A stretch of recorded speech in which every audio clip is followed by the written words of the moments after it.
बेटा मैं अब शुरू कर रहा हूं। तो हमारा फिलहाल इको का है ना।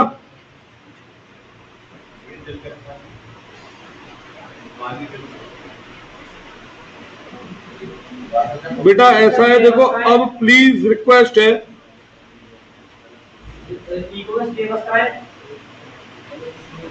सिलेबस का है मतलब पूरी 12वीं और आधी 11वीं, पूरी माइक्रो, पूरी मैक्रो और इंडियन इकोनॉमी। तो मैंने कल आप लोगों को कहां तक करा दिया था?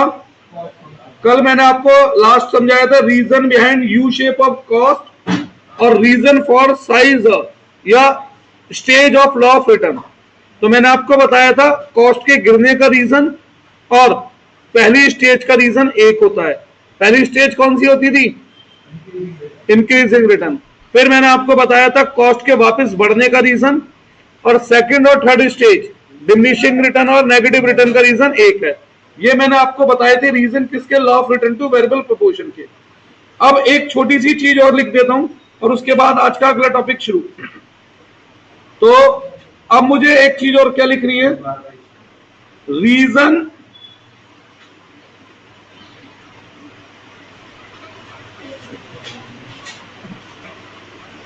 Behind law of return to variable proportion.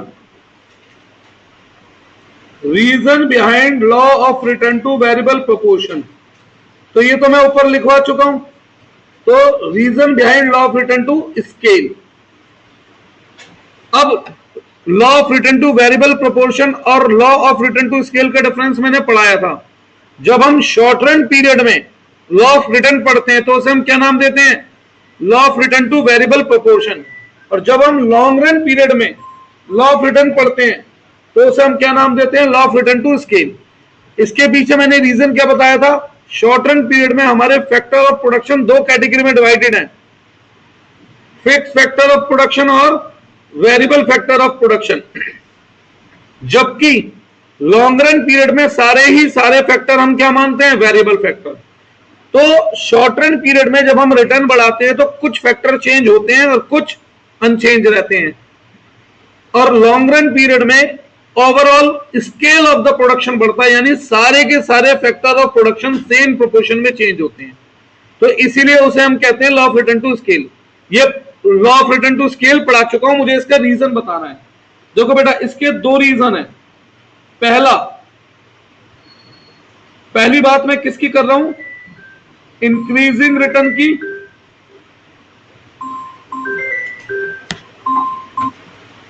या कांस्टेंट रिटर्न की।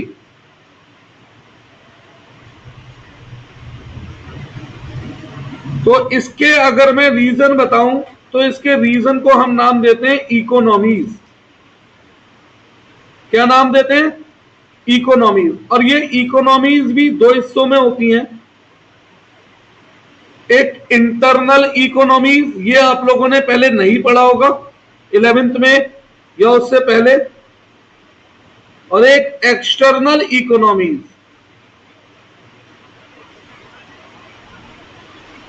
इकोनॉमीज का मतलब होता है बेनिफिट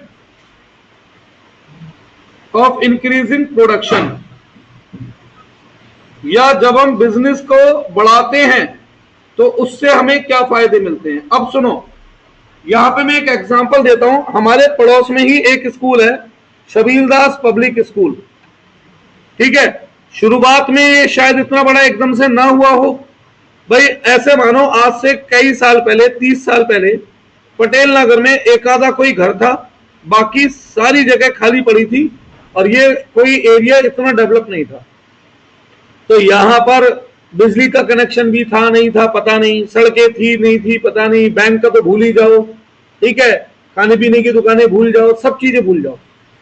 शुरू में हुआ क्या, छबील दास ने एक स्कूल खोला। तो जब इसने स्कूल खोला होगा छोटे लेवल पे ही सही, तो यहां पर क्या आया होगा? बिजली का कनेक्शन। अब जो 2 4 5 लोग यहां रहते होंगे झोपड़ी वगैरह गिरकर इस एरिया में जहां बिजली नहीं थी, अगर वहां पर बिजली का कनेक्शन आएगा तो क्या उसका फायदा उन लोगों को भी मिलेगा और छबीलदास को भी मिलेगा। जो खुद प्रोड्यूसर को बेनिफिट मिला उसे हमने नाम दिया इंटरनल इकोनॉमीज, और जो बेनिफिट आउटसाइडर को मिला उसे हमने नाम दिया एक्सटर्नल इकोनॉमीज। ठीक है। अब भाई यहां पे फिर सड़क वगैरह बनाई गई, तो सड़क का फायदा क्या केवल छबीलदास लेगा या आउटसाइडर को भी मिलेगा। फिर जैसे जैसे छबीलदास में बच्चे बढ़ने शुरू हुए, यहां पर एक बैंक खुल गया, तो जो आसपास लोग रहते थे उन्हें भी बैंकिंग की सुविधा मिल गई। तो मतलब मैं बात कर रहा हूं फिलहाल एक्सटर्नल इकोनॉमीज की। फिर उसके बाद थोड़ा सा और ज्यादा बच्चे बढ़े तो आसपास कुछ दुकानें खुल गई। भाई जैसे सबसे बड़ा एग्जांपल छबीलदास के सामने हिंदुस्तान, ठीक है, उसको सबसे ज्यादा बड़ा बेनिफिट हुआ छबीलदास का। धीरे धीरे कस्टमर बढ़ने लगे, उनका काम बढ़ने लगा, और बच्चे बढ़े, 11th 12th तक हुआ स्कूल, हमारे जैसे कोचिंग खुल गए, छबीलदास की ग्रोथ का फायदा हमें भी मिला।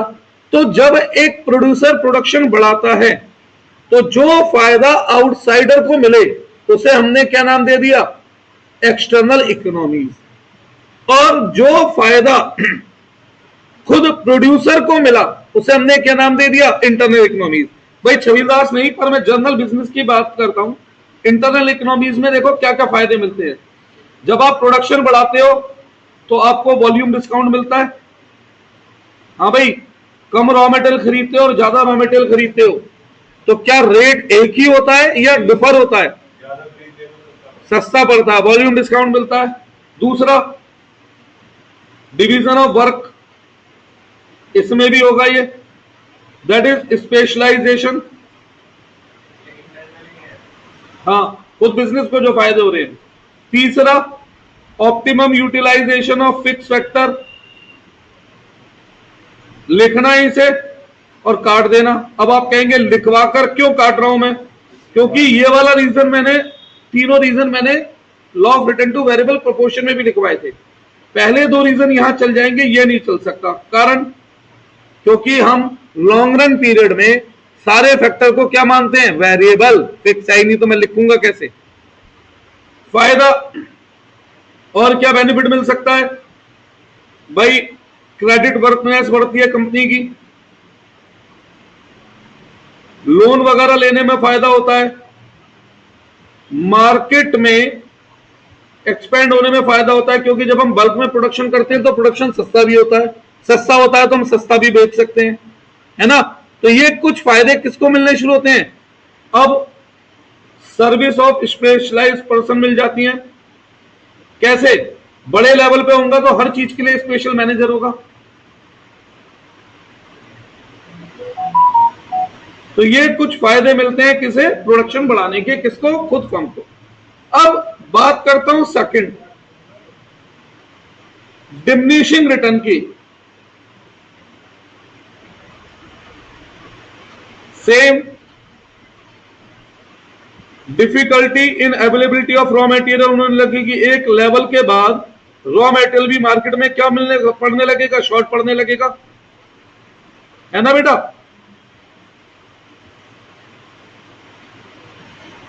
भाई high labour turnover, labour cost बढ़ने लगती है। क्यों, हम फॉर्मल सेक्टर में आ जाते हैं इनफॉर्मल से।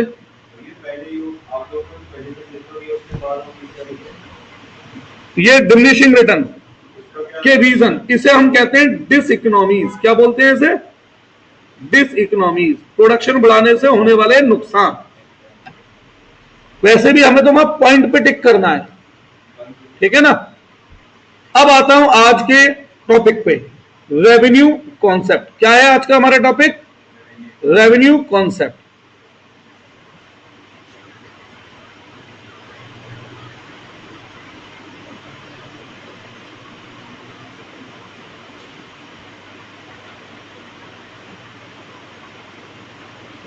नोट्स में इको के भी कल मैंने अकाउंट में भेज दिए थे, ट्राई किया था, आज इको के भी बना के भेज दूंगा।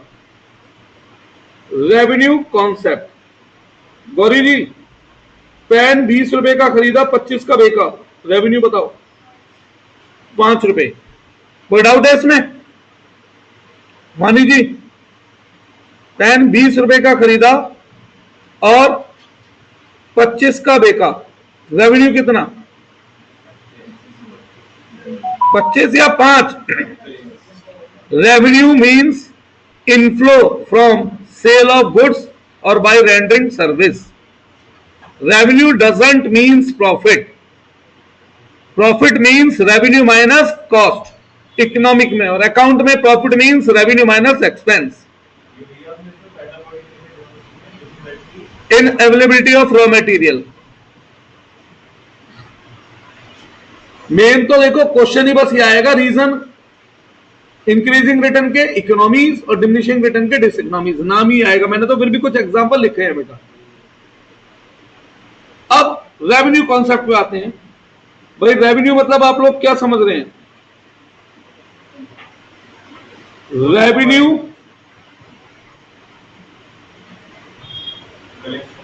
Doesn't means profit. सबसे पहली बात, प्रॉफिट क्या होता है? प्रॉफिट होता है रेवेन्यू माइनस कॉस्ट, जिसमें से कॉस्ट में पढ़ा चुका हूं, तो मुझे मतलब किसका बताना है? रेवेन्यू का। यह रेवेन्यू का मतलब क्या है? अमाउंट रिसीव या रिसीवेबल, जिसे मैं इनकम कहकर सिखाता आया हूं अकाउंट्स में, उसे रेवेन्यू बोलो। अमाउंट रिसीव्ड और receivable from sale of goods और रेंडरिंग सर्विस। ठीक है, फ्रॉम सेल ऑफ गुड्स और रेंडरिंग सर्विस। अब अगर मैं रेवेन्यू के न्यूमेरिकल की बात करूं, न्यूमेरिकल से मैंने टर्म बताई थी ना कल भी बेटा सारी, पहले न्यूमेरिकल का मैंने डायग्राम बना लिया था, उसके बाद तो मैं टर्म्स बताने जा रहा हूं आपको। इसके बाद यूनिट, टीआर मतलब, पहले प्राइस लिख लेता हूं, फिर टोटल रेवेन्यू,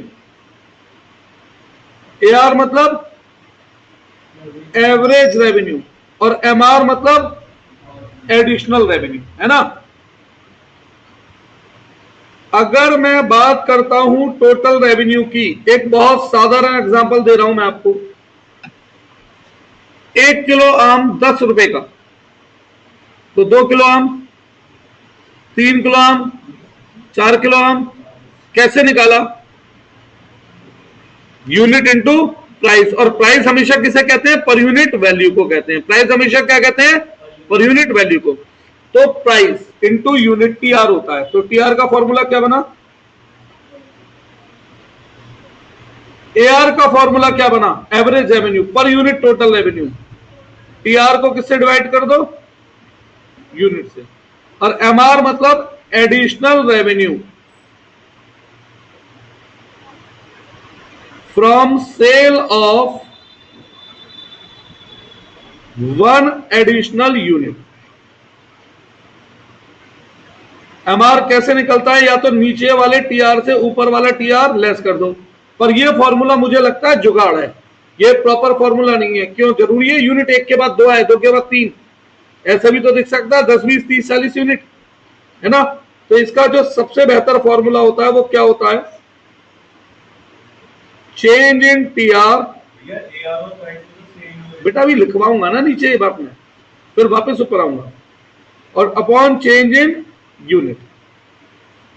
अब मैं नीचे एक एक करके लिखवाऊंगा ना, फिर ऊपर आऊंगा। अब आते हैं टर्म पे वापस। TR total revenue. यहां टोटल रेवेन्यू का मतलब क्या है? Revenue from sale of particular number of units. और ये कैसे निकलेगा बताओ? Unit into price. अब प्राइस का मतलब क्या बता रखा है मैंने आपको? पर यूनिट वैल्यू, यही बता रखा है मैंने। अब अगर मैं एआर की बात करूं, AR का मतलब होता है पर यूनिट रेवेन्यू, और कैसे निकाल रहे हैं हम? TR upon unit. अब जरा ध्यान से देखो, ऊपर मैंने TR का फॉर्मूला क्या लिखा था? यूनिट इंटू प्राइस, और नीचे मैंने क्या लिखा है? AR का फॉर्मूला TR अपॉन यूनिट। अगर मैं इस यूनिट को TR से इस यूनिट से डिवाइड करता तो अपने आप ही क्या निकलता? प्राइस। तो यानी TR हमेशा, AR हमेशा किसके बराबर होता है? प्राइस के। तो ऊपर लिख सकते हो ये हमेशा किसके बराबर होता है? प्राइस के। AR हमेशा किसके बराबर होता है? प्राइस के। और एक बात और, मैं फिर भूल जाऊं,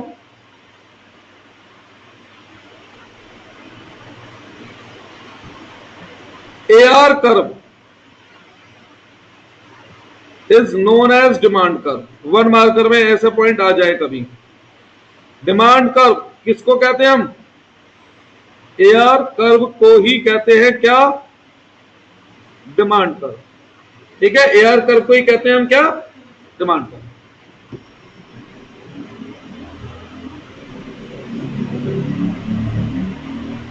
चलो अब आते हैं किस पर? MR। ऊपर भी मीनिंग लिख दिया था, फिर लिख देता हूं। Additional revenue from sale of one additional unit. Additional को हम सब्सिक्वेंट भी कहते हैं, पता है बात?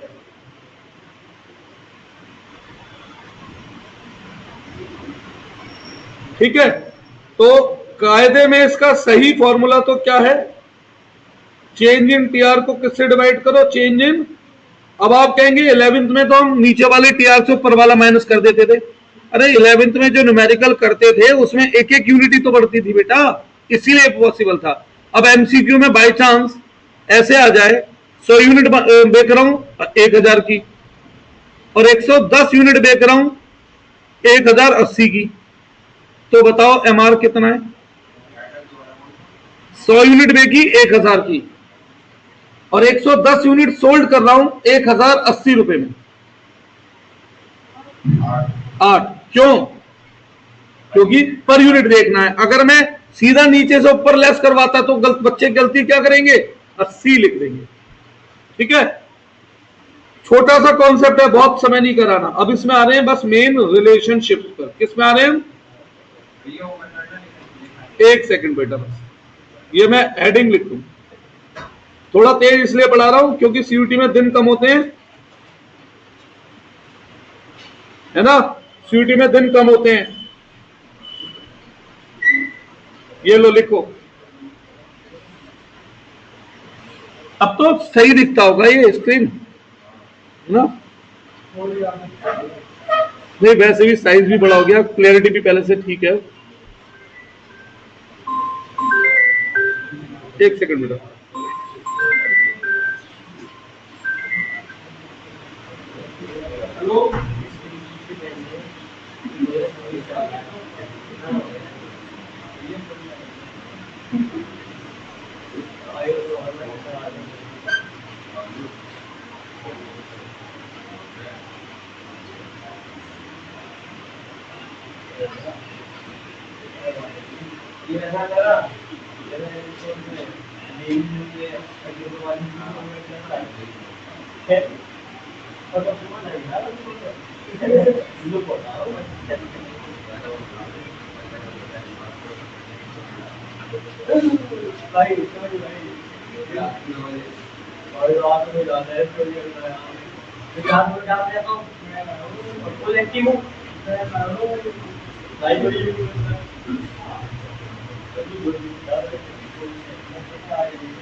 चलो अब आते हैं रिलेशनशिप।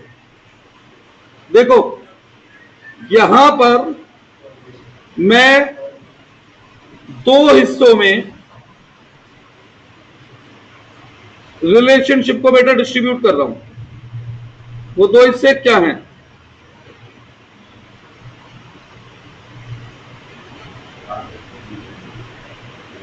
पहला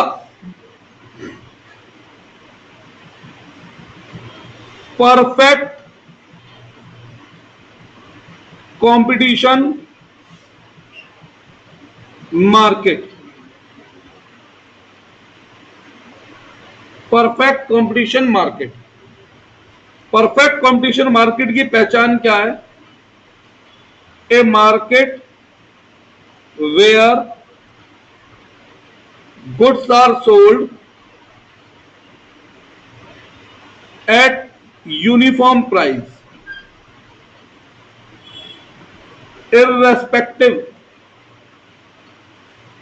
of quantity of sale। मतलब चाहे आप 1 यूनिट खरीदो चाहे 100, अगर प्राइस 10 है तो वो क्या रहेगा? 10 ही रहेगा, यानी प्राइस क्या है? कांस्टेंट है। ठीक है। दूसरा तरफ मैं लिख रहा हूं इम्परफेक्ट कंपटीशन। नहीं नहीं बेटा, मैं इन दोनों में कंपैरिजन दिखाऊंगा ना, फिर याद करवा दूंगा मैं यहीं की यहीं। 5 मिनट दो मुझे, आंसर याद ना हो जाए तो बात रही। Imperfect competition. इम्परफेक्ट कंपटीशन में क्या होता है? मोर unit can be sold by reducing price, that is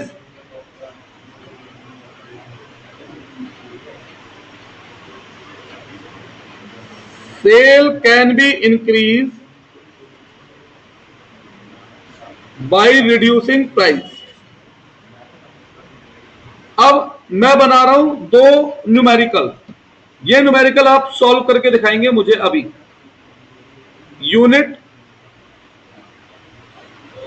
price PR AR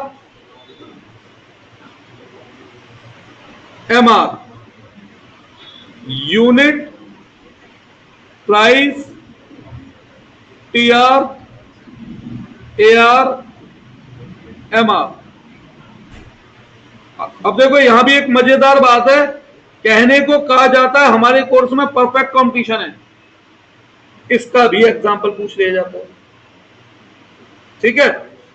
अब यूनिट में हमेशा किससे शुरू करता हूं? 0 से।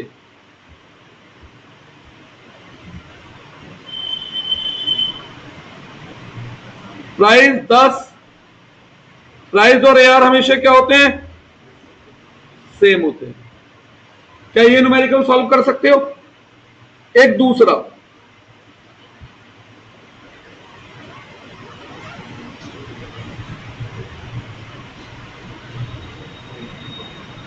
यूनिट प्राइस टीआर एआर और MR. Unit price TR AR MR.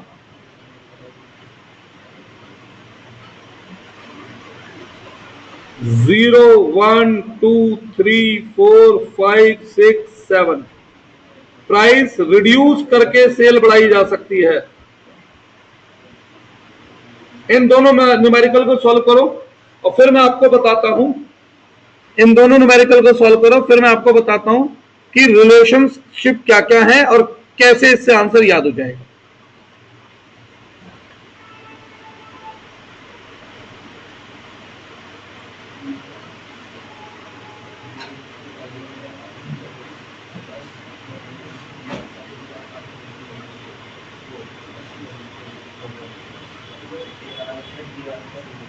Wave आएगा नहीं आएगा वैसे?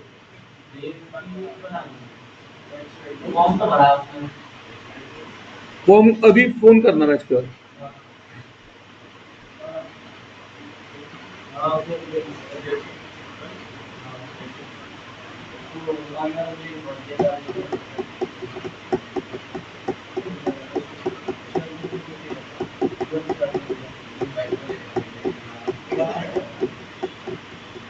चलो बात नहीं, जल्दी से क्वेश्चन करो। माइक्रो तो आसान है, वैसे मैक्रो भी आसान है, पर इंडियन ही को बोरिंग है। मुश्किल तो है ही नहीं, उसमें तो रखना है।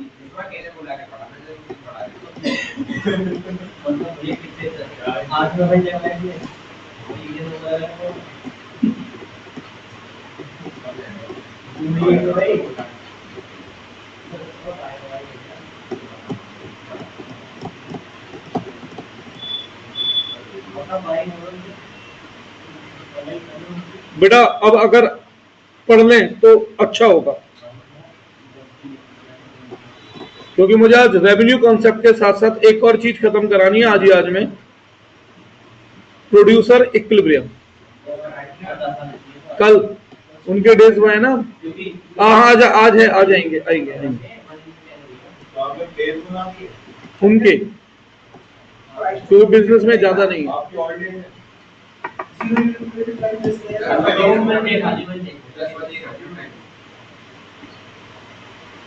चलो ये तो लिखो, बताओ टीआर कितना है यहाँ पे? टोटल रेवेन्यू कैसे निकलता है? Unit into price. जीरो पे तो कुछ होगा ही नहीं। बताइए बेटा, 10 10 20 30 40 50 60 70 80। AR TR upon unit 10/1 10, 20/1 2 10, 30/3 10। पर वैसे भी मैंने क्या बोला था, एआर किसके बराबर आता है? प्राइस के। एमआर 0 यूनिट बेचकर 0 रुपए आते हैं, 1 यूनिट को बेचकर 10 रुपए। कितना एक्स्ट्रा रेवेन्यू? फिर कितना एक्स्ट्रा रेवेन्यू? फिर कितना एक्स्ट्रा? 10। ये कौन सी मार्केट है? परफेक्ट। तो अब परफेक्ट कॉम्पिटिशन में एक डायग्राम बनाता हूं और सब चीज हमारी यहां से खुल जाएगी। सारे रिलेशन इस डायग्राम में ही मिल जाएंगे।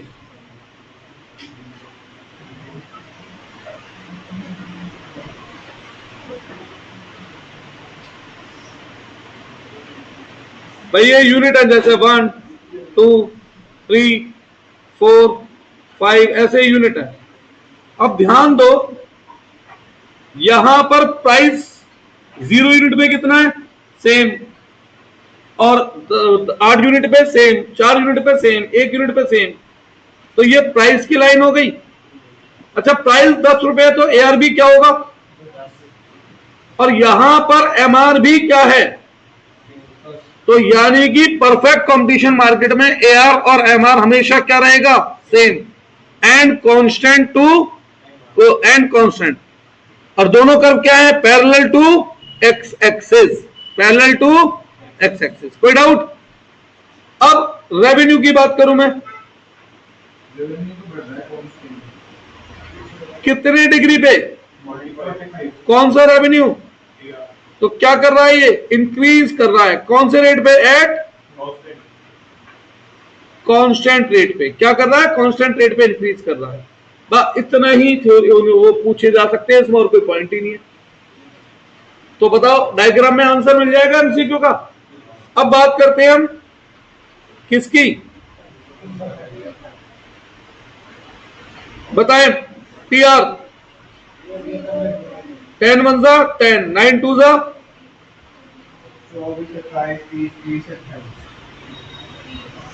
30। एआर 10 9 8 7 6 5 4। भाई एआर हमेशा किसके बराबर आएगा? प्राइस। एमआर देखो अब जरा, 10। मैंने तो नहीं कहा कि एमआर एआर के बराबर आएगा, जरूरी है। कितना रेवेन्यू बढ़ा था यहां? अब कितना रेवेन्यू बढ़ा है भाई? अब कितना रेवेन्यू बढ़ा है? फिर तो क्या दोनों केस में ये फिक्स है ARMR बराबर आएगा? नहीं। अगर यही होना होता तो फिर मैं दो रिलेशन क्यों दिखाता? अब यहां पे अगर मैं डायग्राम बनाऊं तो ध्यान दीजिएगा मेरी बात पे, एक पे जो मैं बताने जा रहा हूं मेन।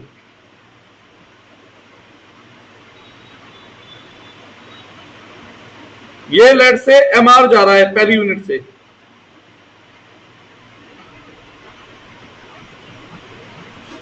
जब MR, ये पहला वाला डायग्राम परफेक्ट कॉपी, हाँ ये परफेक्ट का है, मैंने वो भी तो अलग कर दिया, कलर भी। ये TR जा रहा है, MR और TR में क्या रिलेशन दिख रहा है आपको न्यूमेरिकल में? MR लगातार गिर रहा है, जीरो हो रहा है, नेगेटिव हो रहा है, पर जब तक MR पॉजिटिव है, गिर रहा है पर पॉजिटिव है, TR देखना क्या कर रहा है? बताओ, दिख नहीं रहा TR क्या हो रहा है? बढ़ रहा है, घट रहा है, क्या हो रहा है TR के साथ? बढ़ रहा है। जब MR जीरो है वहां पर TR क्या है? जहां पर MR जीरो है वहां पर TR क्या है? Minimum maximum. और जब MR नेगेटिव हुआ TR क्या होना शुरू हो गया वापस? तो ये तीन स्टेज बनी, पहला, दूसरा पॉइंट और ये तीसरा पॉइंट। तो यही हमारा आंसर बन गया रिलेशन अगर लिखना हो तो। रिलेशन किसके अंदर? इम्परफेक्ट कॉम्पिटिशन में। किस किस के बीच में? MR and TR। हमेशा याद रखो, लोग क्या करते हैं, कभी कभी TR MR लिख देते हैं। MR से सबका रिलेशन दिखाना है, MR का किसी से नहीं दिखाना है। ठीक है बेटा? तो पहला point, when MR fall but remain positive, तो TR क्या कर रहा है? इंक्रीज कर रहा है एट डैश रेट। कौन से रेट पे? हाँ भाई लक्ष्य वानी, MR जब गिर रहा है तो TR इंक्रीज कर रहा है कौन से रेट पे? Increasing rate, diminishing rate, constant rate. मैंने आपको हमेशा बोला था MR की शेप पे निर्भर करता है रेट। MR की शेप गिर रही है, बढ़ रही है, तो कौन सी rate? Diminishing. MR straight line होता तो कांस्टेंट, और MR बढ़ रहा होता तो इंक्रीजिंग रेट। ये पूरे इकोनॉमिक का रिलेशन है। तो एट डिमिनिशिंग रेट, अगर MR कांस्टेंट है तो कांस्टेंट रेट। MR के ऊपर डिपेंड है दूसरी चीज, व्हेन MR इज जीरो, तो बताओ TR क्या है? Is at maximum. तीसरा point, when MR become zero, become negative, तो TR क्या कर रहा था? TR स्टार्ट डिक्लाइनिंग, फॉल, जो भी लिखना है लिख दो यार। बताओ, कोई आंसर याद करने की जरूरत है? 90% आंसर तो हमारे डायग्राम या शेड्यूल से मिल जाते हैं हमें।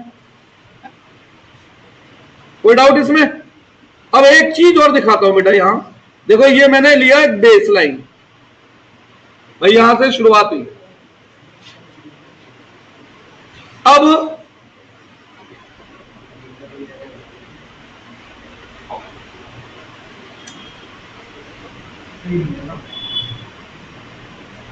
बन जाएगा, सही बन जाएगा।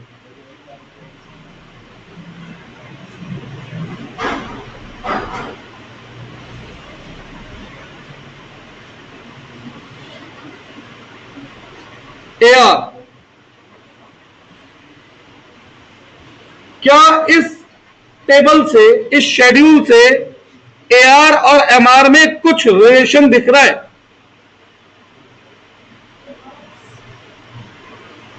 बताएं क्या? MR is equal to AR inverse. अच्छा, मतलब MR गिर रहा है, AR बढ़ रहा है, और कोई रिलेशन? देखने की निगाह चाहिए भाई। वहाँ पे कोई और रिलेशन मैं ध्यान दिलाऊं, पहली यूनिट पे दोनों बराबर हैं, उसके बाद एमआर कितने पॉइंट गिरा, एआर, फिर एमआर कितने पॉइंट गिरा, फिर एआर, एमआर, फिर एआर। तो यानी कि the rate of fall in AR is just half the rate of fall इन, या इसे ऐसे भी कह सकता हूं पैसिव वॉइस में, the rate of fall in MR is just double the rate of fall in AR. ये रिलेशन। कोई डाउट है इसमें? अर्पित क्लियर है? तो बस लिख देता हूं यही बात। Relationship between AR and MR. सही लिखा है मैंने, गलत लिखा है? हमेशा एमआर से दूसरे को रिलेट करो।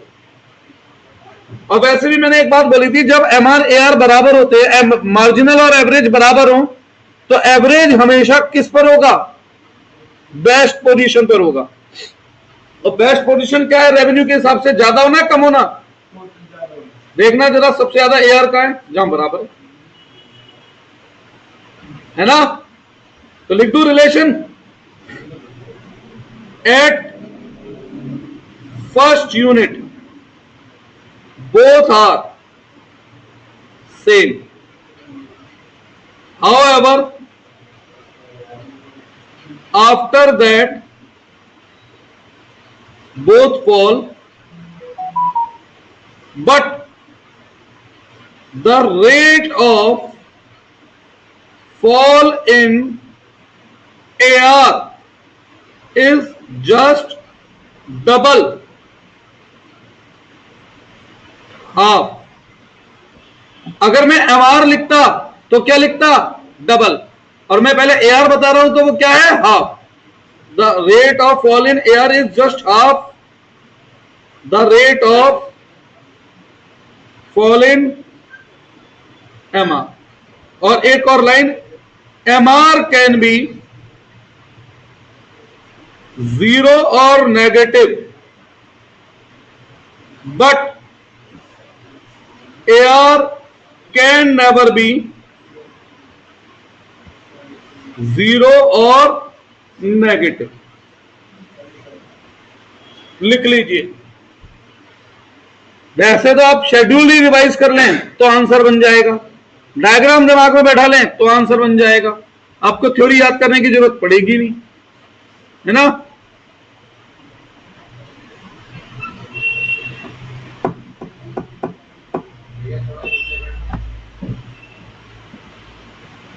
ये लो, नहीं एक और चीज रह गई, प्रोड्यूसर इक्विलिब्रियम भी आज ही खत्म हो जाएगा।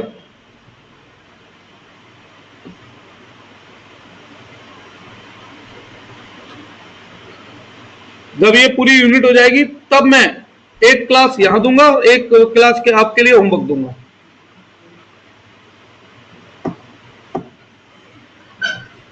इको में सिलेबस ज्यादा कर दिया, अकाउंट में तो 12th वाला ही है, हल्का फुल्का एक आध चैप्टर होगा एक्स्ट्रा, डिलीटेड पुराना। बढ़े आगे।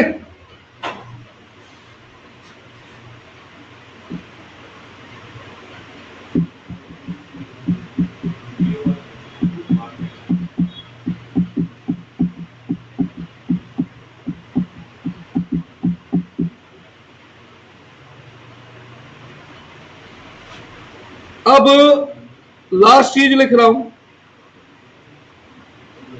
Journal relation. क्या लिख रहा हूं? Journal relation. जर्नल मतलब जब क्वेश्चन ना बताए कि मार्केट कौन सी है, जब क्वेश्चन ना बताए कि मार्केट कौन सी है, मार्केट परफेक्ट कंपटीशन है या इम्परफेक्ट, तो यहां पर एक सिंगल डायग्राम बना रहा हूं और उस डायग्राम के अंदर पूरे आंसर मिले हुए हैं, और वो भी जो रिटन में नहीं सोचे जा सकते वो आंसर भी यहां से मिल जाएंगे। देखो, रेवेन्यू जर्नल केस में पहले बढ़ेगा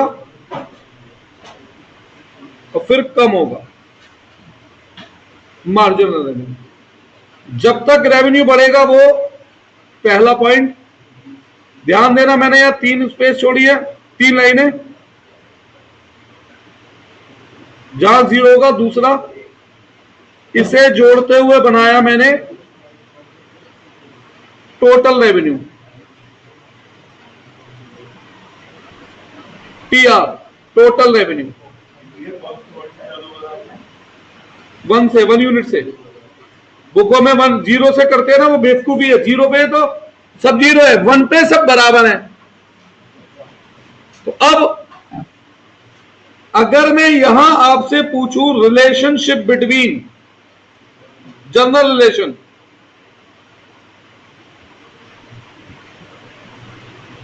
एमआर एंड टीआर, तो बताओ क्या रिलेशन दिख रहा है आपको डायग्राम से? डायग्राम से आपको क्या रिलेशन दिख रहा है? पहली बात, जब एमआर राइज कर रहा है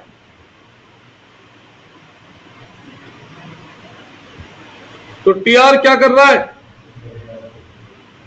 एट डैश रेट। कौन से रेट में बताओ? क्योंकि एमआर, ये रखने की जरूरत ही नहीं, एमआर का वो ध्यान रखो बस। एमआर इंक्रीजिंग है तो टीआर इंक्रीजिंग रेट पे।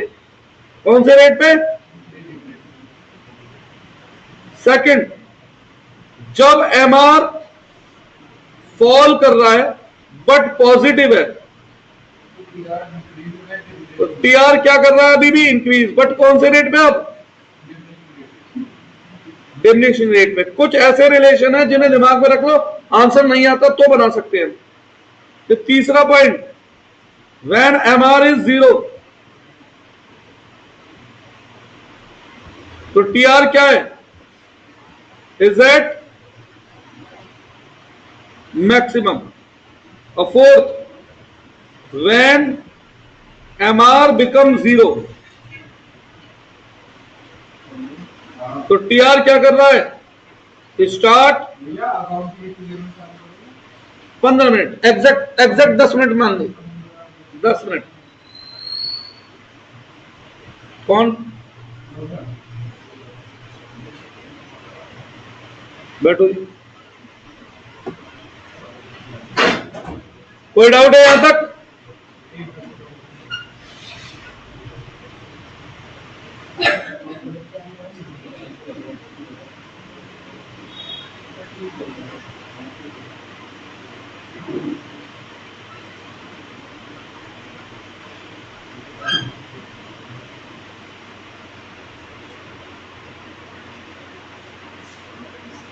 नमस्ते। 10 मिनट वेट करना पड़ेगा बस, है ना? बैठ जाओ।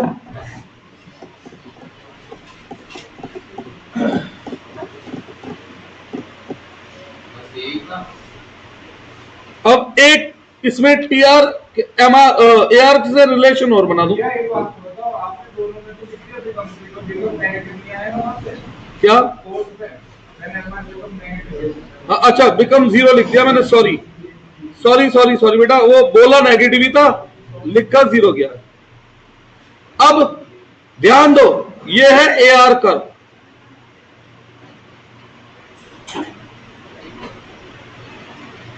तो अगर मैं एमआर और एआर के रिलेशन की बात करूं तो क्या रिलेशन दिख रहा है बताओ भाई? इस स्टेज में एमआर ज्यादा है एआर से, तो जब एमआर एआर से ज्यादा है तो एआर कर्व क्या कर रहा है? राइज। इंटरसेक्शन पॉइंट पे एमआर एआर बराबर है, तो एआर क्या है? मैक्सिमम पे। और फिर लेटर स्टेजेस में एमआर नीचे है, एआर बड़ा है, तो एआर क्या कर रहा है? फॉल। हमेशा याद रखो, एवरेज मार्जिनल को फॉलो करता है। और एमआर कैन बी 0 और negative, but AR can never be 0 और नेगेटिव। आराम से सोचो और बताओ, कुछ पूछना है तो।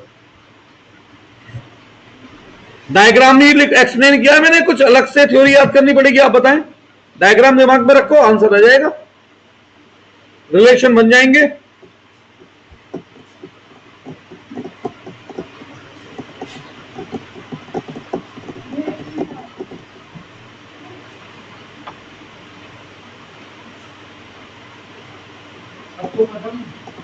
प्रोड्यूसर इक्विलिब्रियम जी,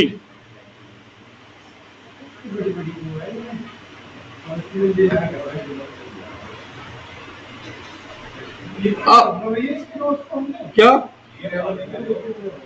हो सकता है,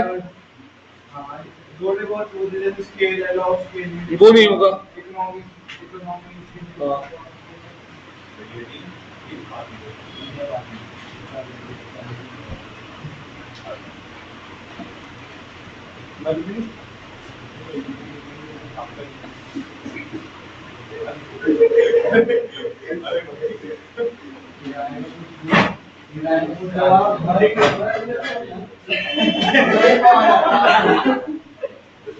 जवाब तो बोल दिया जाता है।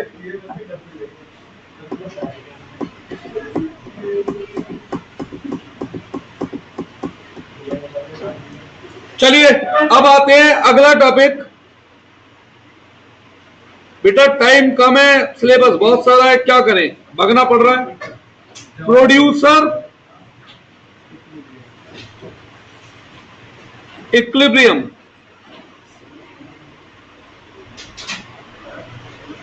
प्रोड्यूसर इक्विलिब्रियम या प्रॉफिट मैक्सिमाइजेशन कंडीशन। देखो सबसे पहली बात, इक्विलिब्रियम का मतलब क्या होता है बेटा। Equilibrium means position of rest. Equilibrium का मतलब क्या है, पोजीशन ऑफ रेस्ट। और प्रोड्यूसर इक्विलिब्रियम पे कब होगा, producer equilibrium means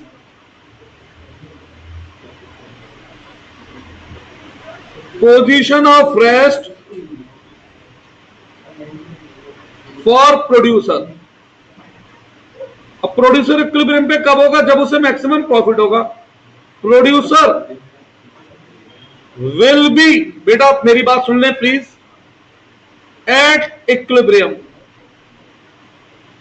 producer equilibrium पे कब होगा, when he earn maximum profit. जहां उसे क्या होगा, मैक्सिमम प्रॉफिट अर्न होगा।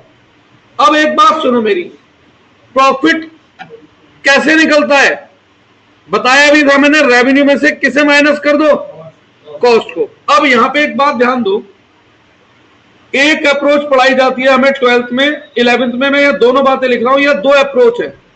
पहली ये है कंडीशन, क्या लिखवा रहा हूं मैं, ये कंडीशन। पहली टीआर एंड टीसी अप्रोच।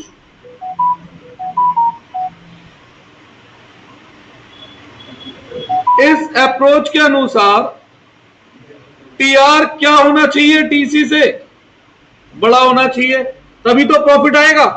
अगर टीआर छोटा है, टीसी बड़ा है, तो बेटा लॉस नहीं हो जाएगा वो हमारा, है ना। तो टीआर टीसी से बड़ा होना चाहिए। And gap between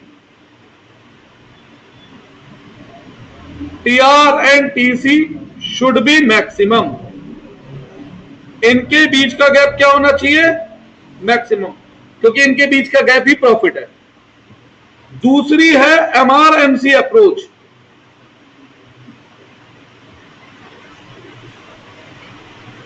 एमआरएमसी approach, एमआरएमसी approach क्या कहती है कि भाई एमआर बराबर होना चाहिए एमसी के।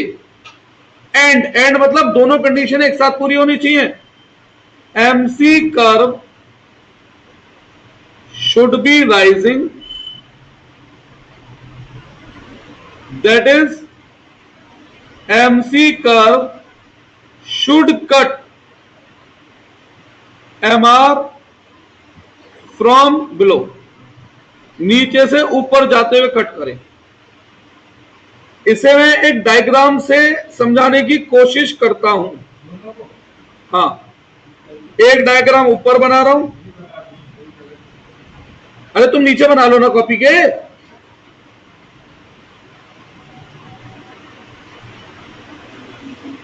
ठीक है, अब परफेक्ट कंपटीशन का डायग्राम बना रहा हूं। तो TR कितने डिग्री पे जाता है बेटा? 45 डिग्री पे जाता है ना? ये TR है।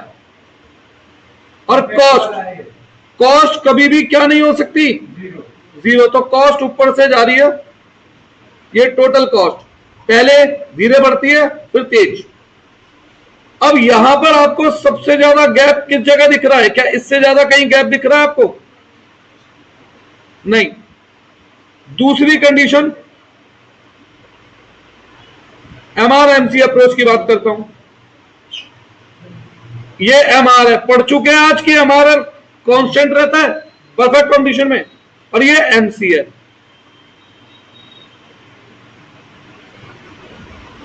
अब ध्यान से देखो, MR/MC दो जगह बराबर है, पर प्रोड्यूसर इक्विलिब्रियम कंडीशन कौन सी बनेगी? कौन सी? ये वाली जो हाईलाइट सी हो रही है ना? जहां पर TR/TC का गैप क्या है? मैक्सिमम है, और MR/MC बराबर है, और MC क्या है? राइजिंग। ठीक है, बस दो लाइनें और लिखनी है, आज की इको की क्लास रोक दूंगा। और बच्चों प्लीज सबसे रिक्वेस्ट कर रहा हूं, 10 बजे मतलब फिर 10 बजे आया करो। सिलेबस बहुत सारा है, दिन बहुत सीमित है। मैं लंबा पढ़ाना चाहता हूं, आप बार बार टाइम छोटा करा देते हो मेरा यार। कैसे चलेगा ऐसे भाई?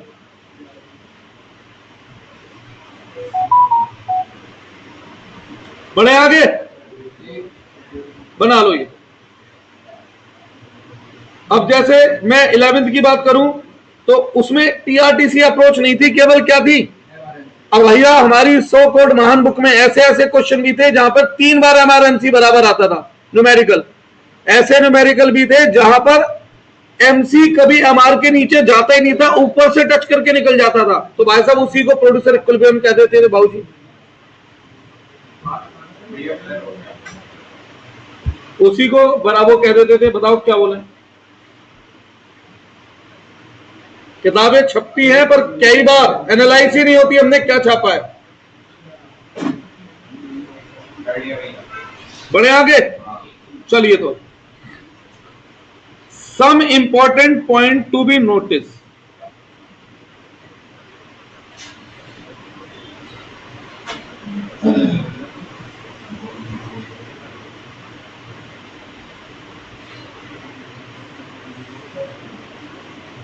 पहला,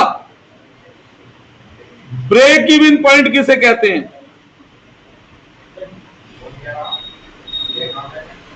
भाई प्लीज, अब ब्रेक इवन पॉइंट किसे कहते हैं? जहां TR बराबर हो TC के, या ऐसे भी कह दो जहां AR बराबर हो AC के। ऐसा हो ही नहीं सकता कि TR/TC के बराबर है और AR AC के बराबर नहीं है। तो इसे कहते हैं break even point. Break even point में फर्म को क्या होता है?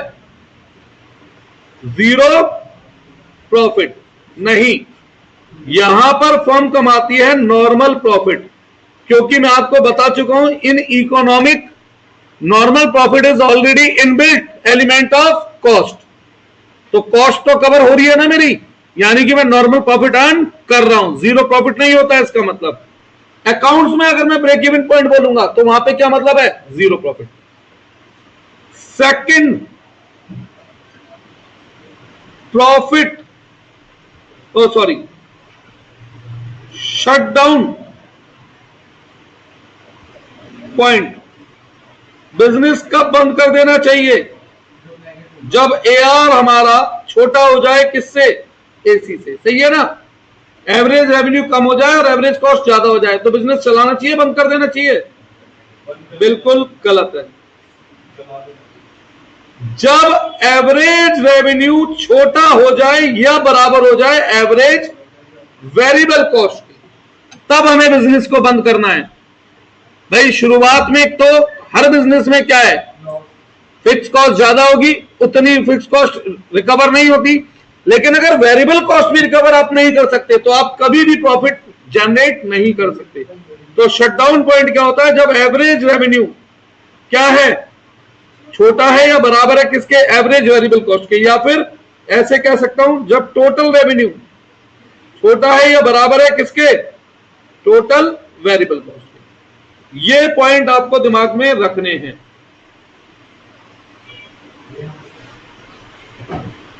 नमस्ते बेटा।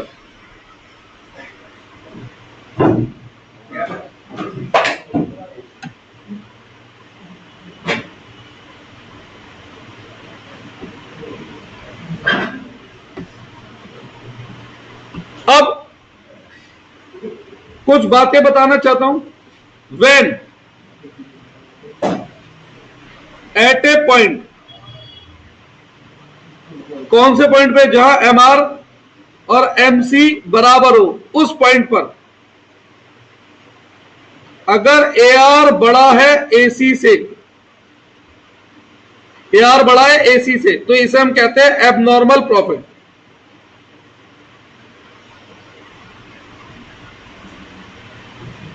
अगर एआर बराबर है एसी के, कहां पर, जब एमआर एमसी बराबर है उस जगह पर ही, तो इसे हम कहते हैं नॉर्मल प्रॉफिट। और जब एआर छोटा है एसी से, तो इसे हम कहते हैं लॉस, या कुछ लोग एबनॉर्मल लॉस भी बोल देते हैं, क्योंकि लॉस हमेशा एबनॉर्मल ही माना जाएगा ना। प्रॉफिट किस लिए बिजनेस क्यों कर रहे हो भाई? हाँ जी, बिजनेस हम कर ही क्यों रहे हैं? प्रॉफिट के लिए। कुछ बातें खत्म हो गई। हाँ जी, आज की क्लास समाप्त। अगली क्लास में मैं कराऊंगा सप्लाई, कोशिश करूंगा एक क्लास में खींचे। उसके बाद फिर कराऊंगा मैं इस यूनिट के एमसीक्यू। हाँ, प्रोड्यूसर इक्विलिब्रियम तो इतना ही है बस।